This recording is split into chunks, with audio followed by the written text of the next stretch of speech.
That's weird. Hmm?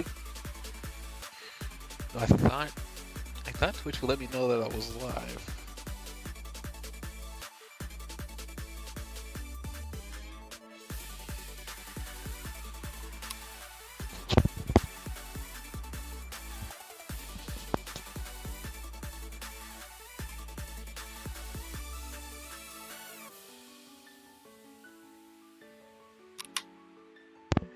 Okay, everybody, welcome to episode 5. Hey, we're live! Ow! What? Dang it! My levels pad? No, just wasn't expecting you to do that. Great. We're starting this hurt you? entire thing with gimmicks. No, I'm just pretending to be in pain. I'm For the sorry that sake- I hurt For you. the sake of the video. Or You know, Jeremy. the MP3. You know, Jeremy. This is it. What this is in. You know, Jeremy. You only Yes, I hurt know the ones Jeremy. you love. He's a jerk. Excuse me, sir. I was saying a sentence. Yes, sentences were being said. Yeah, I was saying you only hurt the ones you love. Okay, I guess with that, we're live for episode 5 of the Anime4All podcast. We weren't live before? What? We weren't live a second ago? I think we were. I think that was all said. I'm pretty sure. Are you gonna crop out this video? Is that what you're gonna do? You're gonna cut out the other No, part? I haven't been editing anything. Every Are you single thing that's Are been you said. censoring me, sir? No, unless Twitch is censoring you, then I have no problem. I have no authority over that. You gotta talk to Twitch, not me. I don't understand why you'd want to censor me. I'm not censoring you. Why is this gotta be a thing? I don't know why it's got to be a thing. You're the one that started it. I'm not censoring anybody. Unless you want to censor Yaya Rose's crotch, but that's a different story. So now you're gonna go there. How would we censor Froppy then? What about Frappy? Her entire anatomy. She's always covered in clothes. I never make her naked or anything. She's in a full body swimsuit. I think at this point Exactly. she's technically naked. It's Nothing- basically yoga pants. Nothing is being hidden. Is what I'm getting at. If you say so. You know what? Moving off on the subject. This is getting creepy. Yeah. You're the one that brought it up. I was just talking about whether or not we were live, and now you've got to fly all in these weird directions and stuff. I don't understand you. Before we go into the topics at hand, I want to just bring up this. I guess this is a weekly thing now, where I talk about the progress of the podcast and where we are. So far, you can find us and download us on your closest Spotify, Apple Podcast, and Google Podcast. I have not put us anywhere else yet because I haven't had the time to look into those situations. But I think that everything I said is correct, that you can find us at those 3 places, and also live on twitch.tv /TheGameHunter09. You'll find us live here every Monday at around 9.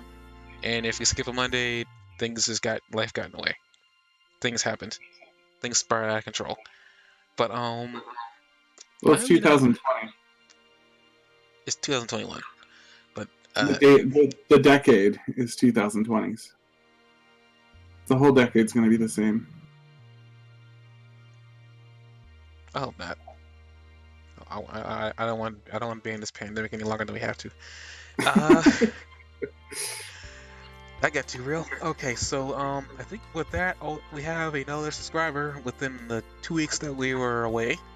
So welcome. Well, that's subscriber follower. As of right now, we haven't had any new downloads, but I feel like it's gonna change once this one goes live. So thank you for everybody who's willing to watch. I mean, willing to listen to us talk about anime.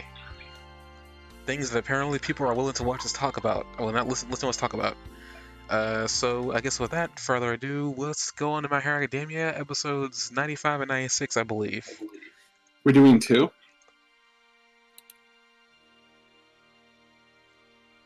I thought we were doubling up.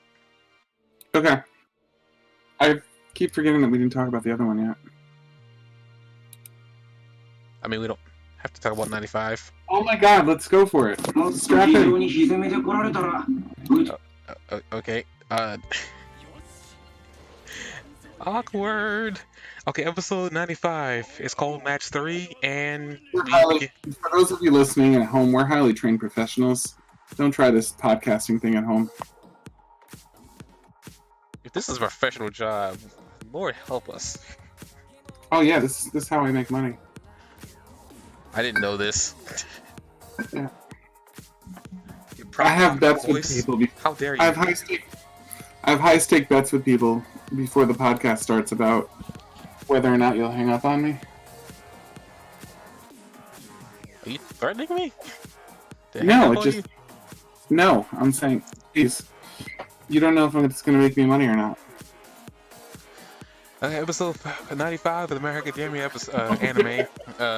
From which we begin with the aftermath of the last match, and we have Neto Monoma constantly berating Class 1A, and nobody cares, and Tendo comes in and karate chops the back of his neck like usual.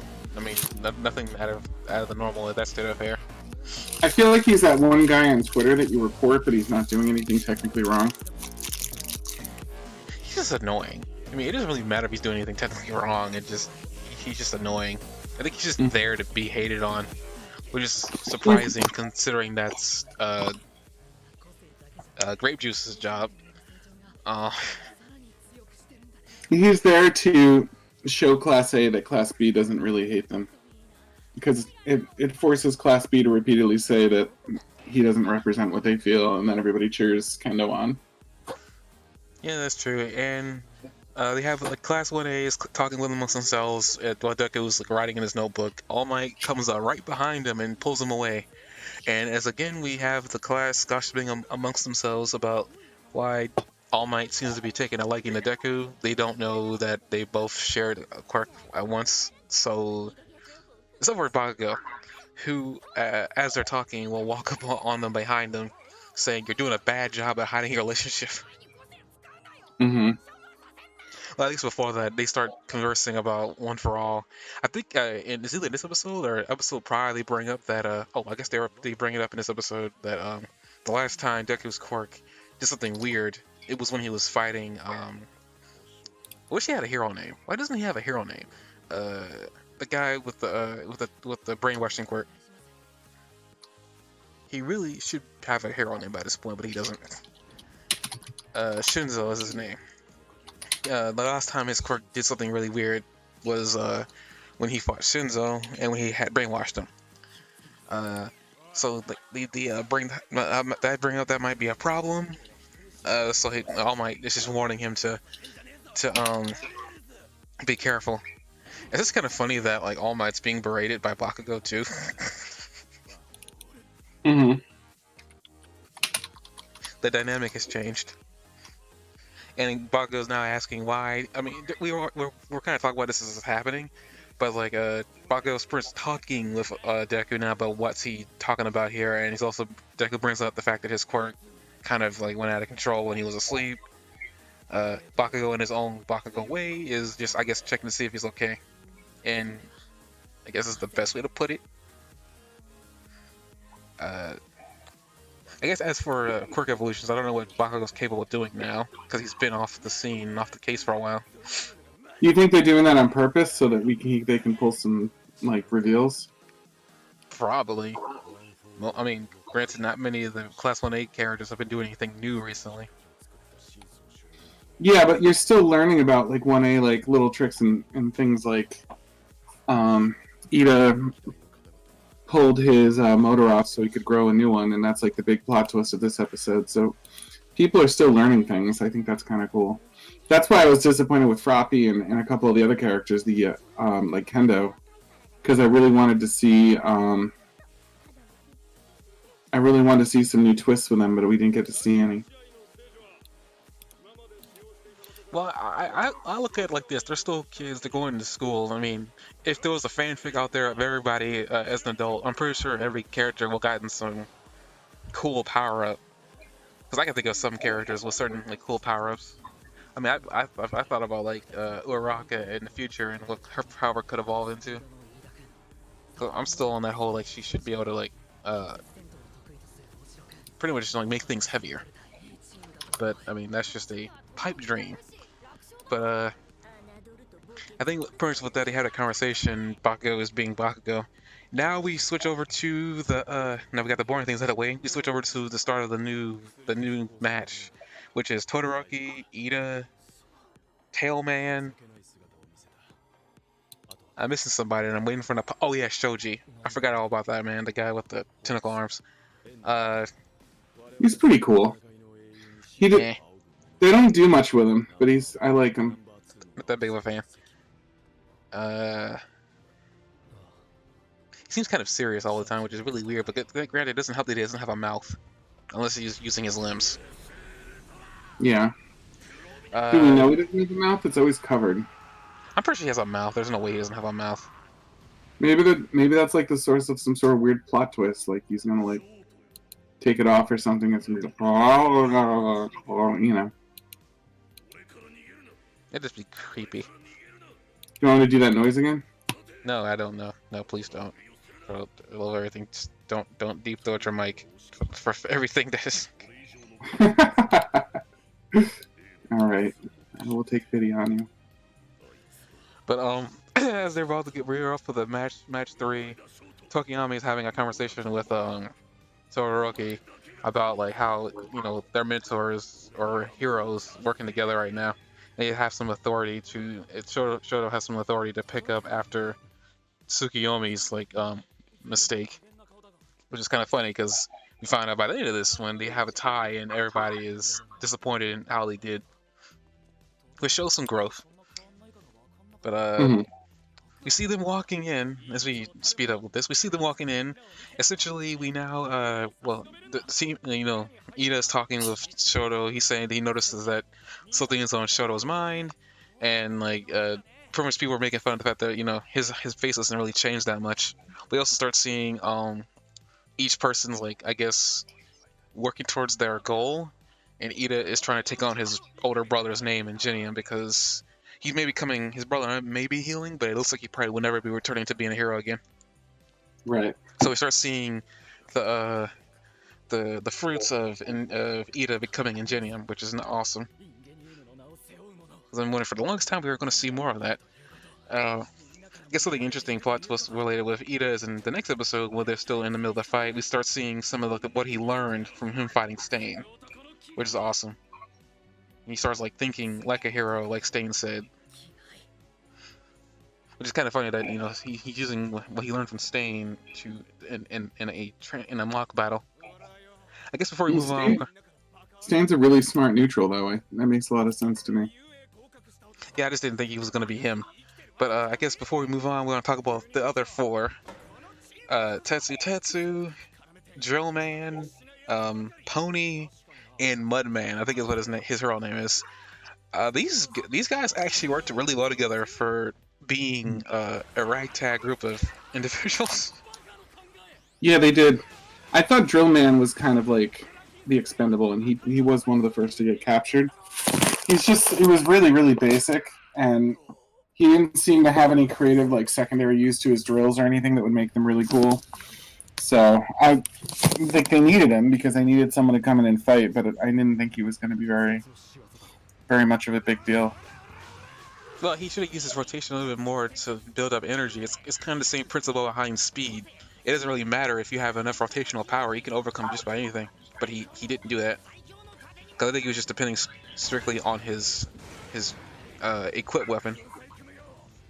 Mm-hmm. I like to point out that I always had an issue with people comparing Tetsu and Kirishima because I feel like their quirks may be at the very principle the same, but I really believe they're really both different. I think this is an episode. This fight really showcases that their quirks are definitely different. They may look the same on the base level, but like I want to point out that Kirishima can make his quirk. He can make his skin harder, which makes him pretty much a shield in a way. But he can also keep making his skin denser, which makes it be able to take more damage. On the other hand, Tetsu I think only has an on and off. I don't think he can make he can temper his steel, which is what he did in his training, for he sat in fire. Ironically, the fire he was sitting in wasn't as hot as the fire that Shoto can make, which is ironic. Shoto's still holding back. I don't know if he was holding back because it seemed like he was having some problems with the heat that he was producing. It looked like he was going dizzy from just how much fire he was putting out. Now, granted, that also had to do with the fact that he wasn't cooling himself off, but I still don't understand why he needed Mudman, or was he fighting? No, Tetsu's to back off for him to use ice to cool himself off. It didn't make sense to me. I thought it was interesting that two things. One of them, I thought it was interesting that he was using both abilities without much of a inner struggle. I mean, they did do a quick flashback a couple times and stuff, but like he seemed pretty comfortable using both powers, which was really just a little bit faster than I would have expected. Not like overwhelmingly faster. Well, and then the other thing is, I wonder how long he's been doing it, because I bet he's not very experienced at using the fire side, and I bet he could have gone hotter if he'd had a little more development and practice. And you also still don't see him ever use them in conjunction. He still treats them like two separate powers rather than trying to like combine them. Like, I don't know, create steam. You know, ice and fire like together would make steam, and you could make some cover to escape in a situation like that where he's got to put distance between him and the other guy. If he was able to start combining his powers, I think it'd be really cool. The only time you've ever seen that was the time that he like used one to adjust the body temperature of the other, so he could go all out a little bit more. And I think he did that in the last big tournament. The explosion he created was when he combined both powers. What? That explosion in the tournament that he had with Deku and him clash, that was the combination of his powers. The rapid expansion and de-expansion of his of the heat around.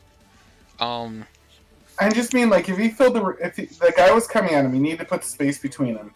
If he filled the arena with steam using both of his powers, slicked the ground so that he had like kind of a skate area, and used the fire to like boost himself away, like a Batman kind of like Batmobile engine, then he could have gotten out of there.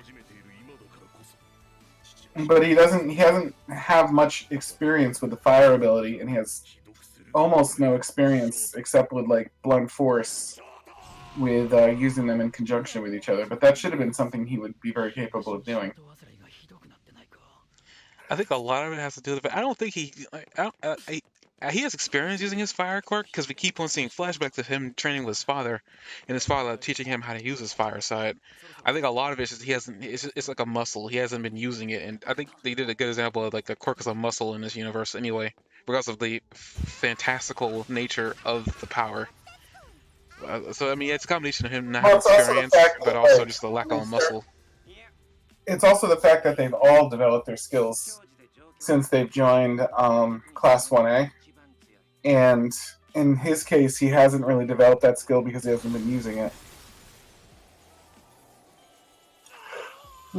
I think he has a lot of room. I think to some extent, he still plays... In some ways, he's one of the most experienced, sophisticated heroes. In other ways, he's still got huge room for growth and improvement. probably more potential for improvement than any of the other characters except possibly Deku. Yes, I guess speaking of powers, I guess we can talk about the elephant in the room, or I guess the pony in the room with How 1B. little involvement Froppy had in these episodes. What? How little involvement Froppy had in these episodes. That's the elephant in the room for me.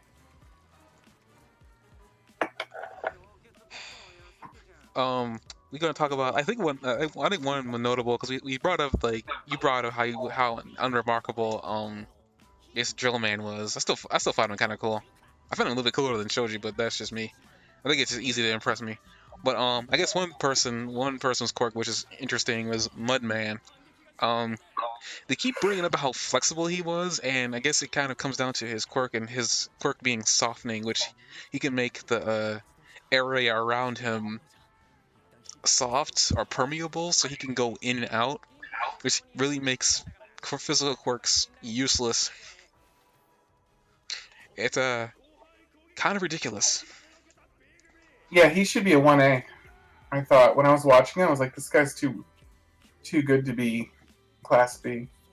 Well, I think the idea is they're all class one. It's just that because there were too many students that applied, that they had to split things in half. Ugh, 1B seems like they're always a little bit weaker though. I think 1A is like the true elites, and 1B is like everybody else. I don't know. I feel like 1B and 1A are like they're on the same level. The only thing that makes class 1A different than 1B is that they've had on the job experience. 1B doesn't, and this is because for whatever reason 1A seems to be always in the wrong time, in the wrong place at the right time when a villain shows up. In Mm-hmm. 1B, I feel like 1B, if they had a chance to be in a situation like that, I feel like they could excel. I mean, at least Kendo, Mudman, um, they make the lizard girl. Well, I shouldn't say lizard girl. The girl at the end of next episode where they are setting up for the next match with Bakugo. They say she got in by recommendations. She was the other student in 1B that got in by recommendations. I don't Yeah, know who the other one was though. I know they mentioned it. yeah, I forget now too. They've told them both now though. Yeah, so there's four students that got in by recommendation. I just don't know who. I thought it might have been Kendo, but I don't think it's Kendo because they would have brought that back. They would have brought that up if it was Kendo that got in by recommendation. But I guess now looking at her, the girl, her name is Pony Tsunatori, the girl with the horn cannons, who apparently her running gimmick is that she's always she that it's a surprise when she speaks English. Which by the way, Mudman can speak English too.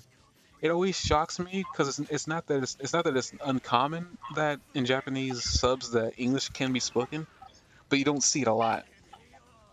So whoever the voice actor is, I give them kudos for being able to actually speak clear English. Mm. I think that's about it. I think it's helped everybody.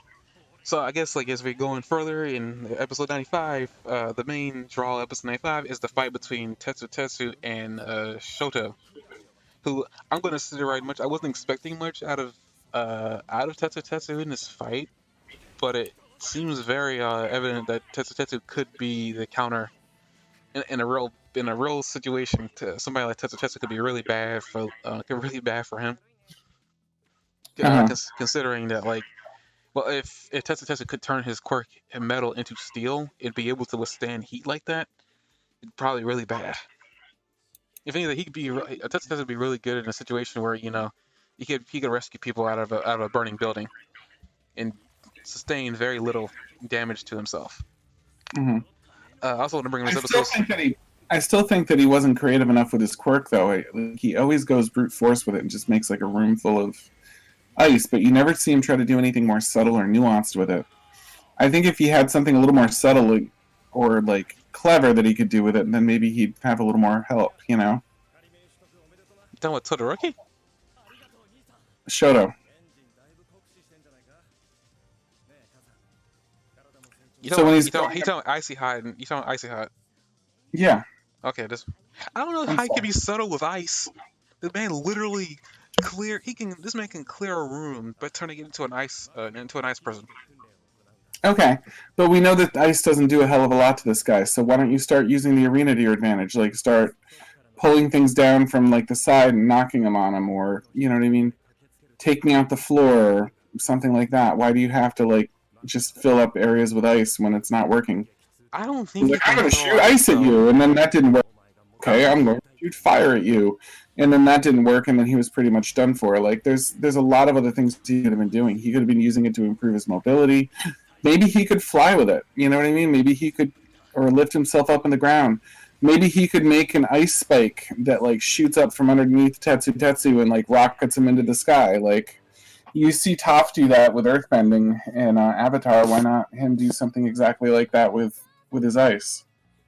I mean, I think he's done it, but at the same time, I don't think Shoto can just project ice a la Iceman. He's never He can displayed. cause He's ice never. to lift up from the ground, right? So why doesn't he just do it under the guy's feet and like shoot him up in the air? I guess, but who's to say that that wouldn't work? I mean, we don't know how heavy Tetsu is when he's covered in metal.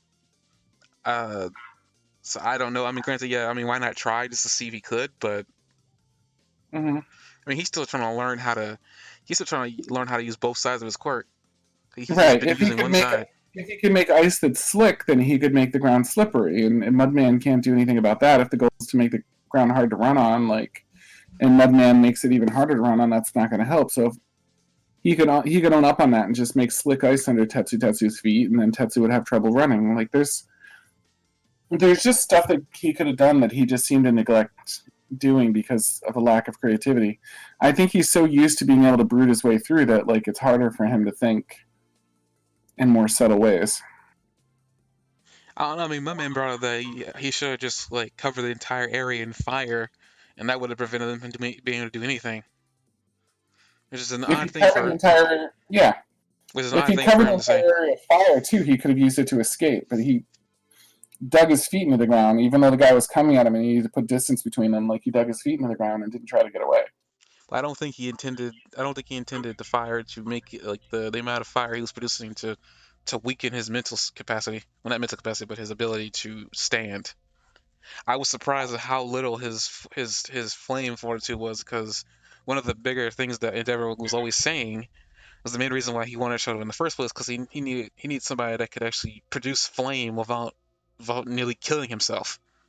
Right. Um, he also brings up in the flashback that apparently his son, who we now know is missing, Toya, was very close, but he possessed the weak constitution of his mother.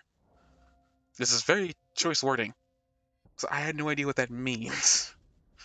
But also Endeavor has brought the fact that he's hiding his true strength, which is what you said before. I I could agree, but I don't really know 100% because like I'm not sure how much of his quirk is fire and how much of his quirk is ice.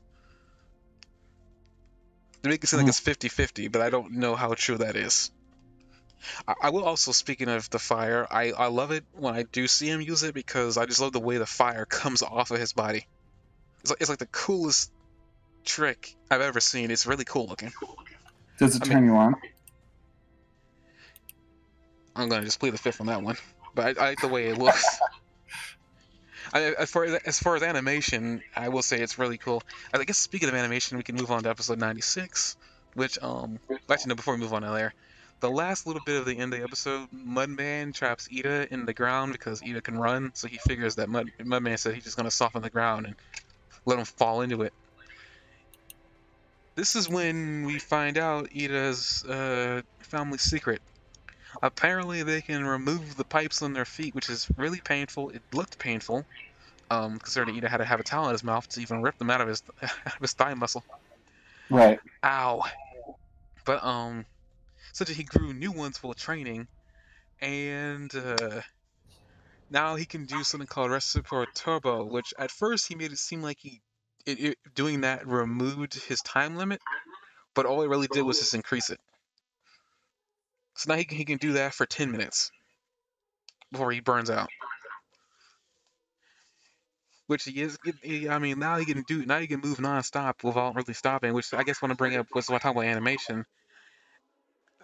That reminded me when he was running around doing all that. Reminded me so much of Deku, just only if Deku was using his feet. Mm-hmm. The speed at which he was.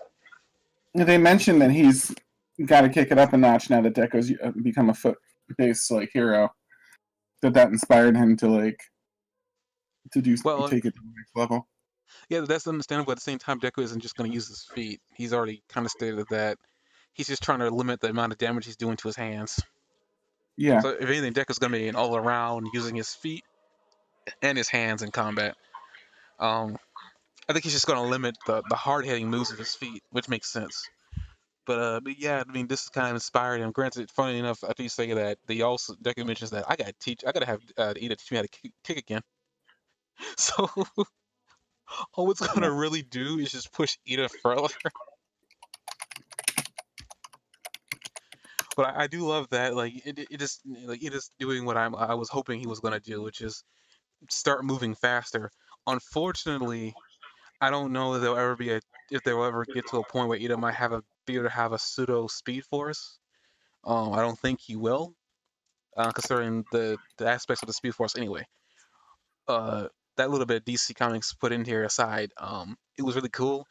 The animation was very reminiscent of Deku. I think they did it on purpose. There was so many like Mudman couldn't keep up with them. It got so bad that Mudman said, "I'm gonna get out of here. I could not like deal with this guy. His combat. He's got me ahead on combat." He also mentioned as he was leaving that it was probably a bad idea to leave Ida um to his own devices, uh, Mm-hmm. which kind of comes true later on. Um, and Ida manages to capture Drill Man as he's fighting Tailman, which I like to point out. They kept on the words Tailman was fighting so normal kept coming up. Um, I don't know. I don't know what that was about. I don't know how abnormal he could fight. His tail could be used as an extra limb, but that's about it. I was actually expecting to see a whole new use for that thing, but other than what he did use it for to help Shoji get free, not much was done with it.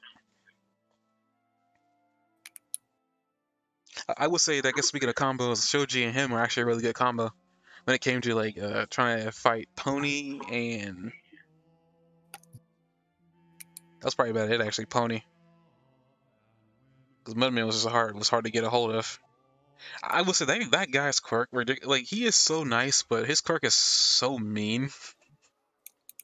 The Like, Mudman guy. yeah, the guy Yeah. is very nice. I know this is a favorite of yours. The only guy that I've seen that I think would have been able to be a really easy beat for this is the blonde guy that's a lot like Deku. Who? What's his name? Not Midoriya, but begins with an M. From the class above him. Miorio? Mirio, thank you. Yeah, Mirio is the only one I think that could have made like short work of this guy. I don't know because he would. I don't know if he could he permeate all that even when it was soft. 'Cause I don't know. Like I don't know like how deep on the level like his ability to go through items is when it comes to. Cause we've only ever seen him do it on a solid object, not like one that's moving around and constantly being turned from soft to hard. I really hate talking about this quirk now that I'm realizing it. Granted, I will say I think Miro probably would make sure work with him regardless, just because like I mean he was dealing with Chisaki really easily when he lost his quirk. Man, Yeah. he was yelling power every time he was using a lariat. I guess we talk about Shoji in this fight. Not much was happening here other than his excellent surveillance skills. Yeah, Shoji didn't get much done at all, did he? No, not really. He wasn't bad. He just didn't have a lot to bring to the table, I thought. Which is sad because I really like him. But yeah, I couldn't feel impressed by anything. He was just kind of there. Well, yeah, when you have Ida running at Mach 10, I mean, at this point. Ida was definitely, I think, the MVP here. I would say him and Shoto. I mean, were like they did well for what they had at their disposal. I think It's Ida kind had of like more. I knew that Shoji was going to be great, but when I was watching things happen, like it was Ida that was the one that seemed like he did better than I expected. I think Ida had more to do here because he needed to essentially, as you said before, he was falling to the back of the of the class and things that he had accomplished, and you know being the class rep, he also needed to improve that as well. And we start seeing that he had been paying attention to all the people. I mean, they may not listen to him all that much, but they do have a certain respect for Ida. It may not be on the same level as respect that Kuan B has for Kendo, but it's definitely there.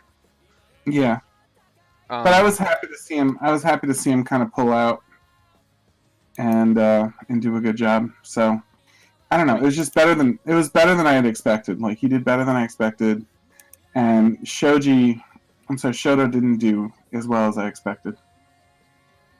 but I don't think I don't think like it was his time to really because he's still working. I mean, we saw in those like flashbacks, he didn't even know why he was having flashbacks to his training with his father because those were some really dark times for him. I don't know why it made it seem like he was starting to draw back on those memories of that attack that his father used, especially when he saw it used for the I guess based on the way he reacted back in season 4 when he father first used it to take care of that Nomu that that I guess he never saw it before. I guess is maybe what I got is the vibe I got from it. And then when he tried to use it here, he couldn't because Mudman showed up and knocked him out because of something that fell from that Prince fell on him from one of the surrounding buildings around him. Hmm. So he didn't get a chance to really use Prominence Burn. I felt like if he gotten a chance, I feel like he could have ended that entire quarrel right there and then, which is probably why they didn't allow him to use it. Yeah, but again, it wouldn't have been. It wouldn't have been because he was the more talented hero. It would just been brute force. Like I really think that this brought out to me that he needs to start moving beyond brute force and like becoming more nuanced because like everybody's starting to catch up with the brute force part. It's nice that he's starting to use fire now and that it's not like one hand tied behind his back. But sooner or later, he's going to hit a situation where he just can't be counting on the fact that he's sort of overpowered compared to some of the others. The thing that make that I don't know how he could be nuanced with ice, and I don't even think his fire ability is like because what you're looking for is something I don't think he can do. Not even with training. I don't think he has cryo. I don't think he has cryokinesis.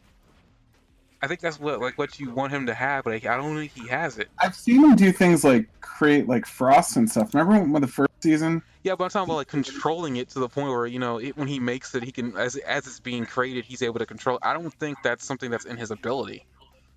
I I mean, don't maybe it's necessarily think it's in there. his ability, but I think he can create. If he can create a wall of ice, then he can create a pillar of ice. If he creates a wall of ice, then he can create a spike of ice. If he can damage something with ice, then maybe he can knock something over with ice or weigh it down so it falls. I just think that he's not. I feel You like it know, takes a really fine tuned control of over ice, and that's why I feel like it would require cryokinesis versus just making ice, which is what he's doing. And maybe I'm wrong. I don't know. I just feel like what you're looking for, like what that is essentially cryokinesis, control over the ice as it's being made. I guess like ice bending, which waterbenders do. But I don't know. Maybe he could. I don't know. I feel like that sounds like something in the realm of cryokinesis, which I don't think is something that he has. I think it's the same concept like with the fire. I don't think he has pyrokinesis because if he did, we would have already seen it. So that means like yeah. Endeavor has pyrokinesis. Let me look that up real quick. Because I don't know what you consider that actually. If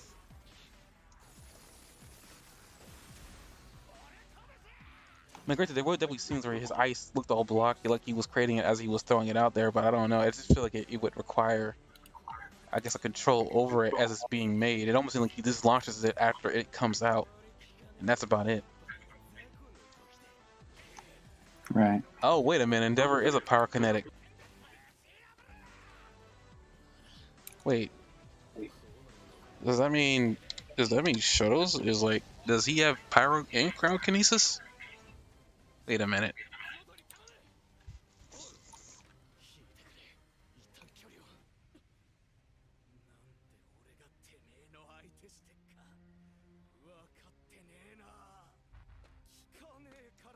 Half allows him to generate ice, frost, cold, and the rest of his body. He's unable. However, the user is unable to manipulate either element, only limiting producing and creating them.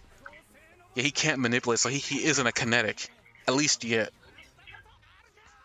Maybe being a fusion of both elements is what's preventing him from being able to utilize one element all the way.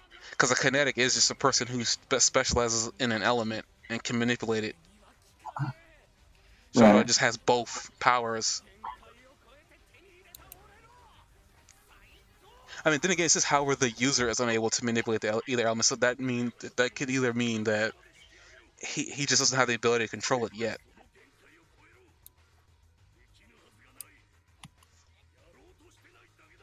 So maybe he can. I don't know.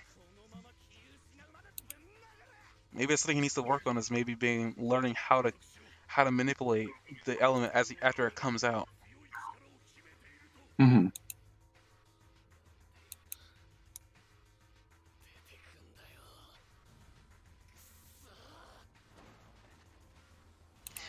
I guess this is news. This isn't news, but apparently Shoto can also almost give himself frostbite if he doesn't use the fire side. Kind of makes me think. I wonder if his mother, well, his mother is the ice side. I wonder if her quirk is dangerous because she could lower her body temperature to the point where she would die.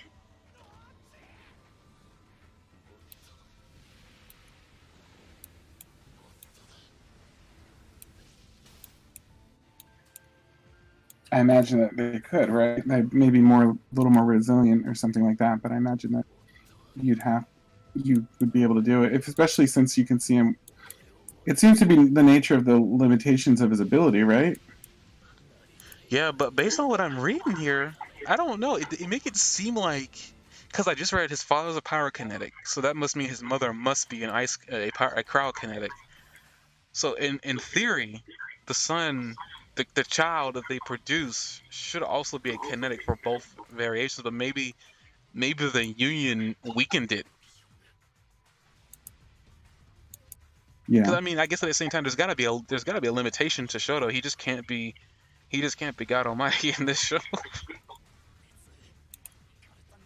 There's gotta be a limit. Maybe the limit is being unable to control it. Because all you have seen him do is produce it and shoot it out. That's about it. Like after the fact, like because like a kinetic can, after they shoot something out, they can like manipulate it and like either return it back to the state it was before, or make it more powerful. It's kind of like Iceman, for instance. Like kind of the nuance you're looking for is like, I think Iceman is an example. I think of a nuanced ice power character. He's Mm-hmm. doing more with his ice than just using it for combat. Because every time we've seen Show do something amazing, it's like covered the entire surrounding area with just his foot. Which, by the way, it's kind of funny that he uses his foot for ice, but his hand for fire. Why is that ironic? Well, not very ironic. It's just kind of surprising. I've solved this before, but it's kind of weird that it kind of makes you wonder if could he light the ground on fire with his foot. And the same thing for his ice. Could he use his hand for ice? I think I would imagine so, right? Why wouldn't he?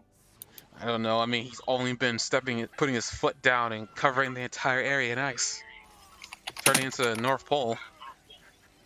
Did he touch ice once? That is interesting. That you're right, though. He wields it in a weird way. I mean, but the thing for his quirk specifically states the user lacks the ability to manipulate it, which is something very odd to put into words. Is he lacks the ability to manipulate it, almost like they're insinuating he should be able to. Hmm. But you would think, considering his father, as I keep bringing this up, Endeavor is a kinetic. I didn't know this, so this is news to me. Which I guess it makes sense why he's able to. But wait a minute. No, wait a minute. Endeavor manipulates the fire to make prominence burn. Shota was about to do it before he got hit in the head. In theory, he should be able to manipulate the ice. I guess he just doesn't, or he can't. I'm gonna give him the benefit that maybe he can't. Because he did mention that for a long time he had just been reflexively using ice. Because it's been ingrained into his being from day one because he hated his father. So it's quite possible that maybe what you're looking for he just can't do yet. Which at the end of the day is disappointing. I'm not gonna lie. But maybe he can't do it yet. Maybe at some point he will be able to do it, but he can't do it yet. I don't know how that makes you feel, but I think maybe that's what it is. Because that prominence burn It's an thing interesting. is a What benefit would it? kinetic. What benefit would it have him if he did it? I mean, it makes sense that you would want to touch the surface you're affecting with ice, which is very often the ground, because they usually put him in situations where he's standing in, open area. Maybe if he was able to touch something, he could channel the ice from there. Like maybe he just can't create it in the middle of the air. But I figured he couldn't because every time he does it, I mean, the reflex thing that he does, he literally braces his feet. It's the one thing he does all the dang time when he. Because for whatever reason, if you look at his foot as the ice is being created, there's a thin line from like the base of his foot that shoots out, and it gets wider as it goes further out. yeah, But maybe a lot of it has to do with the fact that he doesn't truly understand his quirk all that well, and it just comes from a lack of being around his mother and his father trying to teach him how to use this really overpowered move that he isn't prepared for yet.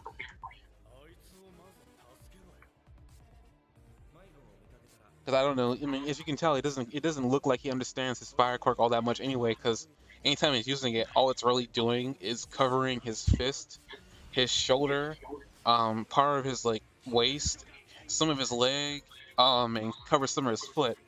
Like it looks really cool, but at the end of the day, it doesn't really have any real practical use. And he tried using a move that it took him too long to be able to prepare the move, unlike his father, who was able to shoot it off almost immediately. And for a reason, Endeavor was able to build up the heat much faster than his son can. Might have come from a lack of training in that department too, but it also kind of makes you wonder, like, why is it that he's reflexively shooting nice from his hip versus shooting it from his hand, which should be a lot more beneficial to use it from his hand than right. stomp on the ground and cause the entire like area to be covered in ice, which that's practical too, but as you saw before, it didn't really do him any good here in an area that is like surrounded in buildings. He shouldn't be relying on a move like that. I guess that's what we're learning here.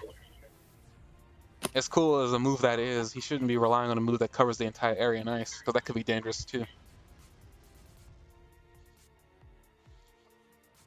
Yeah, well, it certainly wasn't the right move this time because it just made bait for Mudman. It took a flat surface and made it a whole palette for Mudman to do whatever he wanted with. So, Speaking of Mudman, but I like to point out, after the kick that Ida laid on him, his face is the creepiest thing ever. It's like, I think there's a reason why he wears a mask. yeah, it clearly is. Again, though, the person that controls the arena is the one that wins. It's every single fight so far. The arena has been the deciding factor on it, not necessarily the fighters. It's how they use the arena.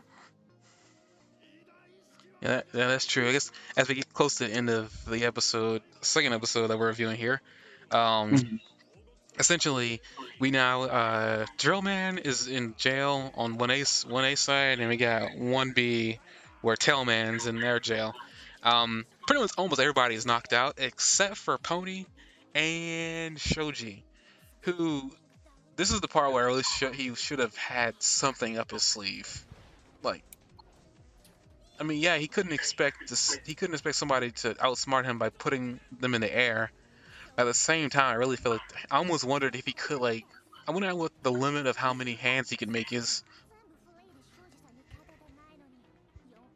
Because maybe he could have Spider-Man did or something like that. I have no idea. I suppose so. I think there are liabilities too, though. I think when he makes another limb, like he risks losing it, and it's Yeah, kind of a pickle thing where he can make a lot of limbs, but they weaken them. I think he did get an arm cut off at some point, didn't he? Yeah, he's had limbs cut off, but they're just as much a weakness as a strength. If you've got more than you can manage, you know, it's got to be hard to manage like 6 limbs. Then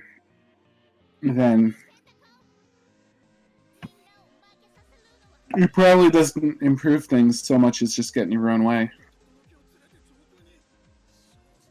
Yeah, I wish there was something that like he could have done. Maybe he could have flown. I have no idea. I mean, the skin in between. I feel like the skin in between would have been like he could have flying scrolled it.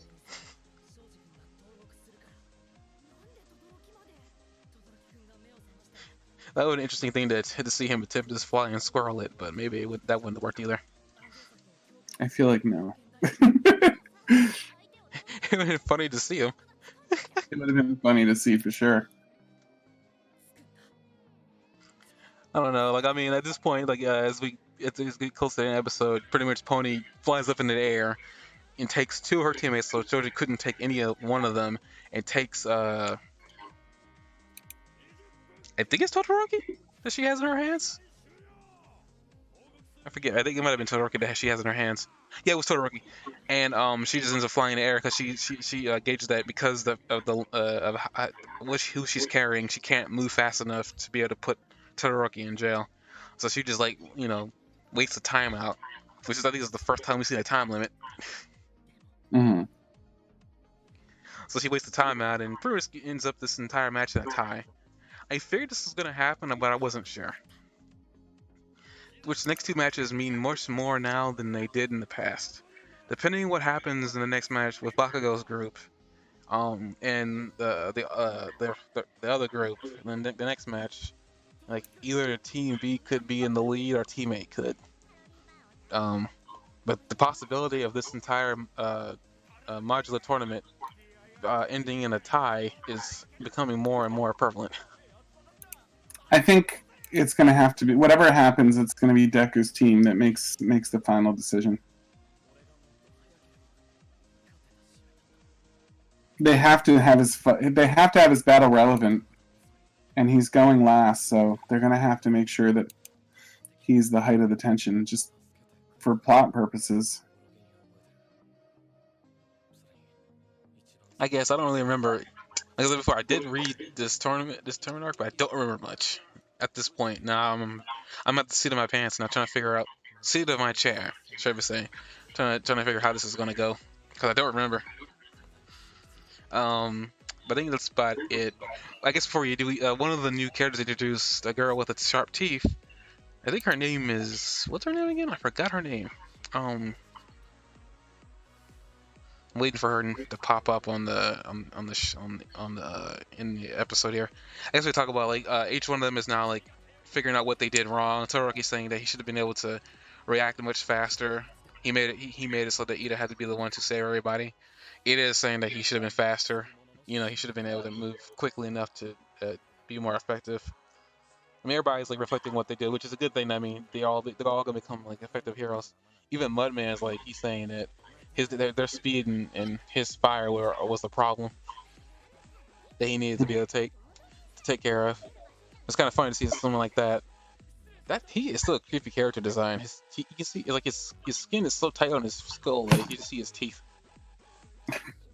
I'm sorry. You ordered the wrong size. Oh dear. And we see Momo cackling because he's saying they're all gonna lose because the next person they're gonna fight is difficult. Oh yeah, her name is Tokage. the person that was recommended, that second person in the group that was recommended was Tokage, Setsuna Tokage. And Bakugo's gonna be fighting her, I guess, is what he's gonna be doing because we see him grinning really, really evilly. You know what I appreciated about her costume? Well, The way it's drawn with the dots in the animated, it reminds me of old school comic art where they did everything in dots like that. And it's kind of a throwback to that old school comic art that you'd see like way back in the day, like when they were doing like the old way of printing, color comic, like mass produced comics. I mean that makes sense. I always thought that was scales, but maybe it's not. It might be, but it's just the artwork. When you look at it, it has that throwback feeling of like retro comics, and I thought that was kind of cool. Yeah, I didn't think about that, but that's actually an interesting way to look at that. Actually, I always thought it's just scales, but I mean, it could be both. It could be scales, but just the way it's drawn to me feels that way, and I think that's on purpose that they did that. yeah, I'm pretty sure. I mean, there's nothing. I mean, he chose designs. He drew characters on purpose like that. Mm-hmm. I guess Well, then that was. he's had it in mind because he had the other guy that attacks with comic book, onomatopoeia. I guess that would make sense. Yeah. Well, yeah.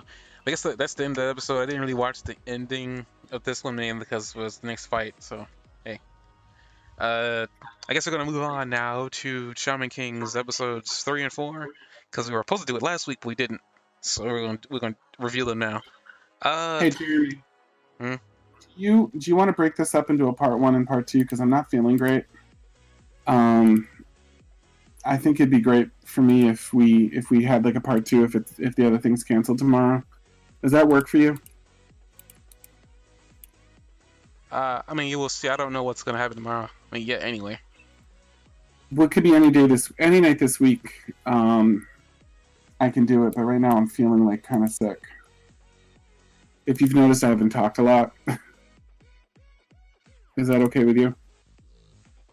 I mean, I will see what tomorrow then. I mean, I have all 4 episodes watched, so if you just pick a night, if you're just like, let's do it tonight, I think I can do it any night this week. Okay. Flip that was, I guess, a good segue. I guess we're gonna, wait, where? How long Sorry about that. I wanted to cut in before we dove into it because I am looking forward to talking about Shaman King with you. But it's 4 episodes and it's 10:30 and I'm not feeling good.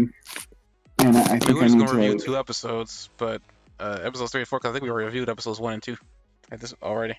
I think. Yeah, we did. Anyway.